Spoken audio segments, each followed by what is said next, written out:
with humility and respect to share the truth. First of all, I thank the committee through the leadership of our chairperson, Honorable Senator Panfilo Lacson, for giving me this opportunity to explain my side.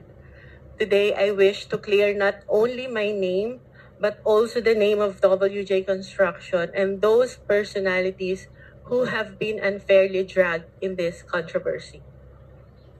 I wish to clearly state first that to the best of my knowledge, Beng Ramos is not and have never been a staff of Senator Jinggoy Estrada or any senator or congressman. I have known her only as a staff of the Blue Ribbon Committee, particularly the Broom. And as far as I know, Beng is a dedicated government employee who has never been involved in any controversy, especially in this anomalous flood control projects that Ade Bryce mentioned in the congressional hearings. And as for myself, I speak from the depth of my heart that I have never engaged in any illegal activity. I have never given nor received any money from any public official or government employee, including this Mr. Bryce Hernandez. Thus, I strongly deny his accusations, the baseless and malicious accusations he threw against me and WJ Construction during the congressional hearing. WJ Construction, which my partner and I have devoted decades of honest work to build, has always stood on the strength of its good reputation. We have completed numerous private and government projects, no ghost projects, no substandards. Our clients can attest to the quality of the work and the integrity with which we conduct ourselves. Everything I know and all that I can share in this hearing, to the best of my knowledge, have been fully narrated in the affidavit that I have submitted to the committee. I am here today to affirm those truths, to defend my integrity, and to stand firm for the good name of WJ Construction, which represents not only my family's livelihood, but the honest labor of the many people who have worked for us. I'm sorry, Your Honor, so emotional. Thank you so much. Thank you, Ms. Mina. Itong affidavit dated September 17, ito ba yung malaya mong ginawa at walang nagpwersa o nananakot sa'yo para gawin ito? Wala po, Your Honor. Actually, I made the narrative myself and just asked my lawyer to please prepare it in a legal format. Okay. Kayo ba nangongontrata sa DPWH? Yes, Your Honor. Alright. Ang WJ Construction ay negosyo nyo. Tama po ba? Yes po. Kailan kayo nagsimula magnegosyo? Okay. Pumasok sa construction business. WJ Construction started po as sole proprietor when my husband was still single in 1998. And tuloy-tuloy lang po yung kanyang paggawa ng projects in both private and government projects. And in 2021 po, it transitioned into a one-person corporation.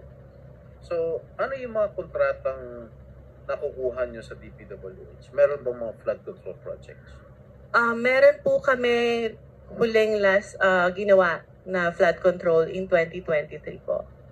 2023? Yes. Ano po lugar? Sa Manila po. Sa Manila lang? Yes po. Okay. Ilan yung mga flood control projects na yun? So far yun pa lang po. Isa lang? Yes po. Magkano halaga?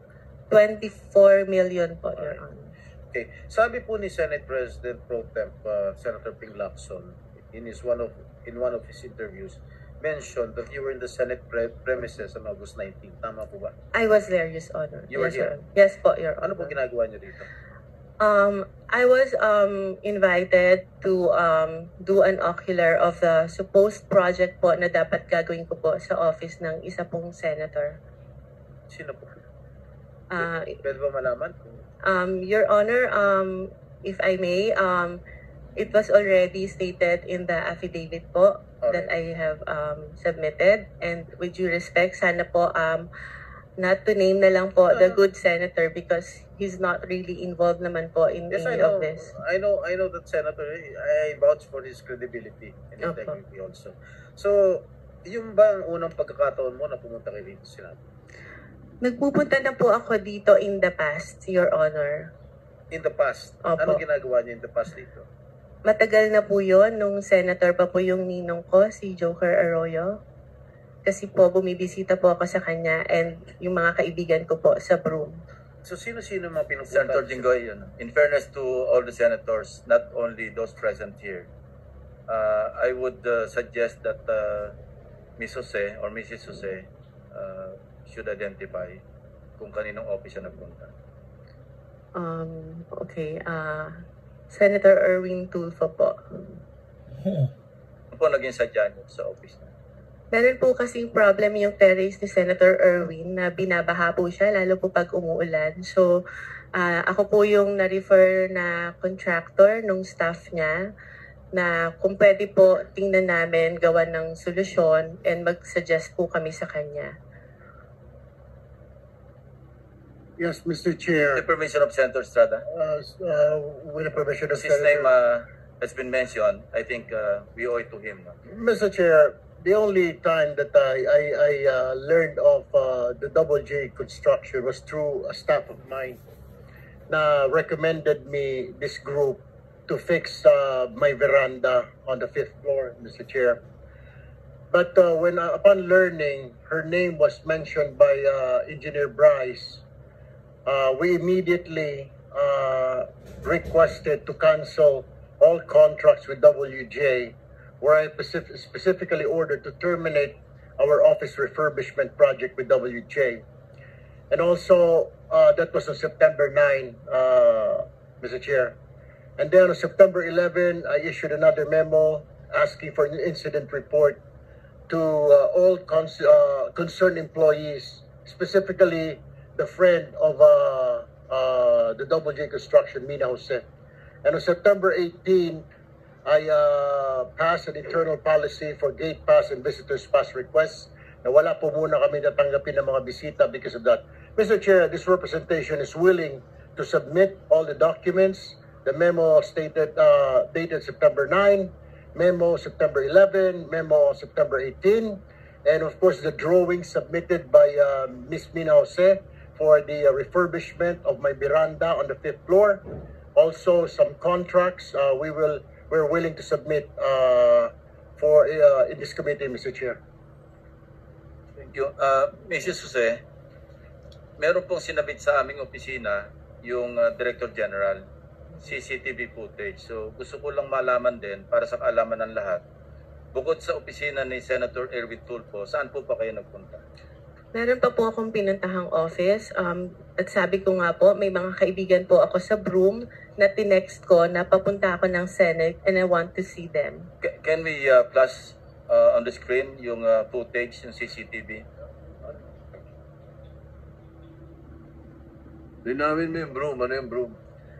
It's the Blue Ribbon Oversight Yes, Office hindi alam- Management, hindi alam Your ng Honor. public. Masusundan na lang natin ito, no? Ano, sa third floor na ba ito? Doon muna sa ground floor. August 19, correct. Sige po, habang tinitingnan nyo, kayo na yung magkakwento kung ano yung flow ng events nung kayo dumalaw dito. Anong Okay, oras? so from Sabay- the lobby po, nagsabi po ako na I have a permit to enter the Senate, and then tinanong po yung pangalan ko, hinanap po nila sa computer, and then nung na-confirm po nila, sabi nila, umakyat ka na sa second floor, dun ka mag-register. So pag akyat po, nakikita niyo po, meron pong separate na bag and body scanner where yung mga guests po dapat mag-pass through muna doon. After po noon, pupunta po sa logbook area, ilalag niyo po yung pangalan niyo, yung phone number niyo, taga saan kayo, and kung saang office kayo pupunta. And hitingnan po kami ng ID to verify kung kami po talaga yung nasa list. And that's what I did, Your Honors. Ito po, sa third, yan na yung pumunta kayo sa Broome, di ba? Yes Sige, po. sige, tuloy nyo lang. Yeah, so dahil nga po nakita ko na yung elevator is cramped and dalawa lang po yung para sa mga senators, isa lang po yung sa guests, and natatakot ako na pumasok sa cramped elevator because I don't have my mask. I took the stairs po. And dumaan po ako kay Beng. Inuna ko po muna siya dahil sa totoo lang po, nakiusap po ako sa kanya mag-prepare or mag-print ng sample proposal na i-attempt ko po sanang i-present kay Senator Erwin. So dumaan po ako doon briefly. Nag-picture pa nga po kami, and I texted my other friend sa Broome who was at that time in the session hall to tell her na, hey, nandito na ako. So after po noon, umakyat na ako dahil nagagalit na po sa akin yung staff ni Senator. Bakit daw po ang tagal ko? Sandali lang daw po si Senator para explain sa akin kung anong gusto niyang gawin. So umakyat na po ako sa office ni Senator Erwin Tulfo. Mr. Chair, may I also add that we'll be submitting a screenshot of the text message between my staff and Ms. Mina Jose. Where was she during that time? Dahil doon po sa text message, sinabi niya dumaan pa sa Broome. At meron din po akong letter sa staff ko asking her bakit dumaan sa Broome. Parang ginamit po yung aming opisina na makapasyal siya sa Broome, wala naman po sa agenda. Hindi rin po niya minensyon na may kilala po siya dito sa Senate, dyan sa Broome, sa Blue Ribbon. So, in other words, Mr. Chair, parang nagamit po yung opisina ko para dumaan po siya sa Broome kung ano man yung kanyang business doon, Mr. Chair. My apologies, Your Honor, if that appeared that way. It was just my intention to see my friend, especially when I heard that Beng is suffering from cancer and I haven't seen her in a long time. So I thought it was an opportunity for me to also visit her. Mr. Chair, the question is, you should have told us na may kaibigan ka under investigation. My staff even asked me, Mr. Chair, if you would remember and you lied. Sinabi namin, baka ikaw sabit ka dito sa flood control. Wala po kami, hindi po kami sabit dyan. Ang mga project ko 30 million. Do you remember that? You were asked, Ms. Jose. Yes, Your Honor, because I am of honest belief na wala po talaga kami. You were not, bakit nababanggit ang pangalan mo dito ngayon? Meron ka palang kinalaman dyan sa mga proyekto sa Bulacan na yan. Why didn't you tell us straight up? Had you told us na meron kang sabit sa mga project sa Bulacan, we wouldn't have let you step in the Senate, Ms. Jose. Your Honor, prior to the text message that was shared by Bryce, nagulat po talaga ako dahil wala po kaming pinasukang project. We never joined any bidding. We never submitted any documents. Hindi nga po Mr. Chair, sinasabi para lumalabas na isa ka sa conduit, isa ka sa mga sabit na nagdala ng pera, something to that effect. Hindi ko naman sinasabi na kasama ka sa proyekto, pero sabit ka sa problema sa flood control. You should have told us. You should have informed my staff na pumunta ka rito na dadaan po muna ako. How hard is that to say? Pakisabi kay Senator, dadaanan ko muna yung kaibigan ko sa Broome na may sakit na cancer. Why didn't you do that, Ms. Jose, Mr. Chair? Your Honor, I don't think Senator Erwin is privy to the conversation with the staff, to whom I have mentioned before. Senator Erwin, please, no. I think si Bryce was the one who made that assertion. Yes, Your Honor. Implying that WJ/Beng Ramos ay magdadala ng obligation. Can you clarify that? Ano yung obligation na sinasabi mo? Yun po yung yung sa proponent po nung project na ibinigay po ni Boss Secretary sa kanya. At yung regarding naman po dun sa pagdadala ng obligasyon, meron po akong follow-up na magpapatunay na What exactly did you mean when you said nung ka sa house, yung obligasyon? Ano yung obligation na yun? Pera para po kanino? Lagay? Ano yung context ng obligation? Pera po siya para sa proponent. Ano yung sabihin? Lagay para sa proponent? Yung advance po. Opo. Advance para sa proponent? Bayad po para dahil nakuha na yung project na yun. Mrs. Jose? Your Honor, I don't know what he was talking about because the context of that message is about giving him documents for a supposed po dahil hindi natuloy na joint venture. If I may, Your Honor, in my affidavit, Wait for a while, ano? And pag sinabi mong proponent, you were directly linking Senator Jinggoy, di ba? As the proponent. Ay, hindi Kasi po. minesyon mo yung Beng Ramos at sinabi mo, stop siya ni Senator Jinggoy. So Yeah. that was the implication. Pag sinabi mong magpapadala o ipapadala yung obligation sa WJ, Beng Ramos, and then nung tinanong ka, sino si Beng Ramos, stop ni Senator Jinggoy, di ba? Yes po. So yun ang in-imply mo na yung obligation na sinasabi mong para sa proponent para kay Senator Jinggoy. Hindi po, Your Honor. Ano yun? Sino yung proponent ngayon? Ibang project po yung hindi po galing kay Pinagdugtong mo Senator kasi Jinggoy. Anyway, sige, please continue, Mrs. Jose. if you remember po dun sa shinare niya na text message, nagpakilala lang po ako na Mina WJ Construction Beng Ramos for him to know na nakuha ko po yung number niya kay Beng Ramos. And nag-usap po kami, nagpakilala ako as contractor, nagtanong po ako sa kanya kung ano po ba yung, to have an overview kung ano po yung mga projects na meron po sa kanilang district nung sinabi niya po na siya ay taga Bulacan. So, nung sinabi niya po... Ito yung thread ninyong dalawa. Sige, ituloy mo lang Yes po. Nung sinabi niya po na mostly flood control, tinanong ko po kung ano po yung category na required nila. Ang sabi niya po, at least small A. Sabi ko po sa kanya, hindi po pala kami pwede because our flood control category is only small B. So, baka hindi na po kami tumuloy. And he suggested po na pwede pa rin naman through a joint venture agreement, which is naman po normal na kalakaran sa construction sa DPWH na if you want to participate in a project na hindi ka qualified, you can do a joint venture with a license na qualified po doon. So our agreement was that, but sa kanya po, bibigyan kita, ipapakilala kita doon sa contractor na qualified, but all the expenses, sabi niya, for the processing of the joint license agreement will be for your account. So ako naman po nag-agree, no? And yun po yung conversation namin. Nasabi ko, sige, ipapadeliver ko dyan yung mga document through my staff. And I have to know pa po kung sino yung taong kausap ko. Kaya medyo, ano pa rin po ako medyo cautious pa rin po ako. I want my staff to go there para makilala po siya at kung sino yung contractor na sinasabi niya. Mr. Chair, may Mr. Chair? I interject? Mr. Chair, Yes, Senator with the Marcoleta. permission of Senator. Bryce, nung nag-testify ka sa House, matibay yung salita mo na si Miss ano pangalan? Mina po. Mina ay magdadala ng pera sa proponent. At ang binanggit mo sa House, si Senator Jinggoy.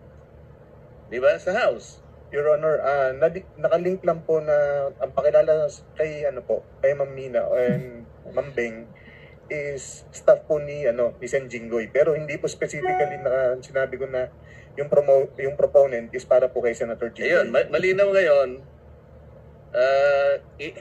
Ina-attribute mo lang bale kay Senator Jinggoy dahil stop niya si Beng. Tama?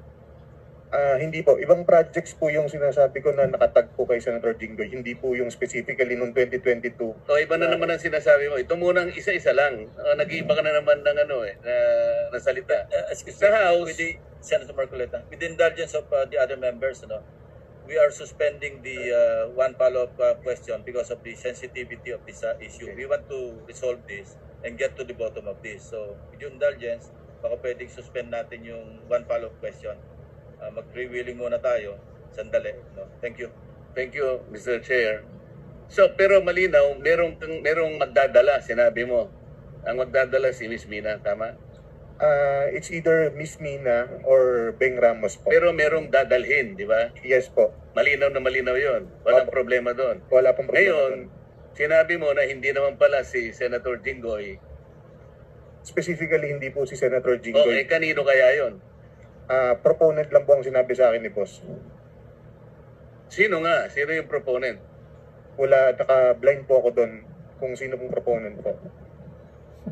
Blind siya kung sino ang proponent, pero nung nag-testify ka sa House, tahasan sinabi mo, ako at si Senator Joel Villanueva ang pinangalanan mo. At Opo. sinabi mo rito, sabi ni Congressman Ridon, sorry, excuse me, before proceeding, can we state for the record again who is Beng Ramos? Ang sagot mo, she is the staff of Senator Jingo Estrada po. Staff, sagot ni Ridon, staff of Senator Beng Ramos is a staff of Senator Jingo Estrada. Ang sagot po, yes po, Your Honor. Hindi ko siya naging staff kahit kailan, simula nung pumasok ako sa Senado noong 2004 up to the present. Hindi ko naging staff si Beng Ramos. How did you come to that conclusion na naging staff si Beng Ramos? Your Honor, si Boss Henry po ang nagpakilala sa akin. No. You answer my question directly. How did you come into that conclusion na staff ko si Beng Ramos? Si Boss Henry po ang nagsabi sa akin na staff niyo daw po si Beng Ramos. Paano malalaman ni Alcantara yan? Mr. Alcantara, can you confirm his statement? Respectful delay, Your Honor. Hindi ko nga po kilala to si pangalan to, Mina. At yung Beng Ramos po, alam ko po, nung nagtatanong nga po ako, sila po magkakilala niya, taga Santa Maria po yan eh. Hindi ko naman po personally kilala po yan eh. Every time na lang po, sa akin lagi yung turo niya. Magkababayan kayo ni Beng Ramos? Ngayon ko lang din po nalaman, Your Honor. Alright. Meron ka pa sinabi, this was the, sa house ha, this was the time na meron pang project binigay si Boss Henry Alcantara kay Miss Beng Ramos through Miss Mina of WJ Construction. So, yun po yung ginamit na license or contractor at nandyan po yung pag-uusap kung kailan pa po magdi-deliver ng obligasyon dahil kailangan po ni Boss Henry. Okay? Oh. Ano ibig sabihin niya? Ito po yung binigay nga po na project ni Boss kay Ma'am na contractor, kay Ma'am Mina, slash Ma'am Beng Ramos. I thought, kilala mo ba Mr. Alcantara si Mina? We never met po. Ngayon ko lang po siya nakita. And I swear that, alam po ni Ma'am Minang, hindi po kami Miss Mina, kilala mo si Engineer? Hindi po, Your Honor. Anyway. Kahit po si Sir Bryce sa for... Yeah, sino nagpakilala sa iyo kay Bryce? Binigay lang po sa akin ni Beng Ramos yung number niya. So, over the phone lang po kami nag-usap. Okay, so kinontak mo na siya on the Opo. basis of it. Yeah. Opo. Thank you. Okay, just to pursue further, no? Miss Mina, ni minsan, hindi ka nagpunta sa tanggapan ko, sa opisina ko. Tama po. Hindi po. Never tayo nag-usap at ngayon lang tayo nagkakilala. Tama po ba? Ngayon lang po. Ipinatawag ka sa hearing na ito dahil nabanggit ang pangalan mo at yung WJ Construction sa testimony ni Bryce Hernandez sa Kongreso noong September 9. Tama po ba? Yes po, Your Honor. Okay. Ito pong text message na inilantad ni Bryce Hernandez doon sa House hearing. Okay? Natatanda mo ba itong text message na ito? Yes po, because I still have that in my Ikaw phone. ba nagpadala nito? Ako po. Ikaw? Ako po. Bakit Beng Ramos ang nakalagay doon? Pinanood ko nga po yung hearing ng congressional and it appeared po na to Bryce, ang ka-text niya po ay si Beng Ramos. So, bakit Beng Ramos ang nakalagay rito? Kasi po ang pakilala ni Boss sa akin is Beng Ramos is staff niyo po, hindi naman po si Ma'am Mina. Si Beng Ramos ang staff ko? Opo, yun po ang sabi niya sa akin. Sabi nino? Ni Boss Henry ko po. Paano niya malalaman? Hindi naman kami nag-uusap niya. Paano niya malalaman na staff ko si Beng Ramos? How will he know? Hindi ko rin po alam. Yun lang po ang sinabi sa akin ni Boss Henry. Kaya po Alam mo, nagkaroon po kami ng connect ni Alam mo, Ma'am Beng Ramos tsaka si alam mo, Ma'am Mr. Mina. Bryce, masyado ka na nagsisinungaling eh. Anyway, so, ang pagkakaalam mo, sino nag-text sa'yo nito? Si Miss Mina o si Beng? Ayun po. Nakalagay po pala yung akala ko po, si Ma'am Beng Ramos. Pero si Ma'am Mina ng WJ Construction po. Okay. Ito, nangyari to December 10, 2022. Just for the record. Tama po ba? Opo, Your Honor. Sabado itong, Sabado to, December 10, 2022. Kaupo lang namin mga bagong senador nun. Okay? Senator So- Jinggoy, Yes. with the, Yes, please. Mr. Chair, Go ahead, please. interjection lang, Senator Jinggoy, kung baka pwedeng to give clarity. Saan yung Beng Ramos na yan? Paupuin natin dito. Mr. Chair. Yes. I have conferred already, if I may, I have conferred with the chairman of the Senate Blue Ribbon due to humanitarian reasons because she is suffering from stage 4 cancer. So, kawawa naman. We decided against inviting her because she's undergoing chemotherapy. Well noted, Mr. Chair. Thank you. Sorry, I don't know about that information. Thank you. But sana, para maklaro ito. But thank you, Mr. Chair. Okay.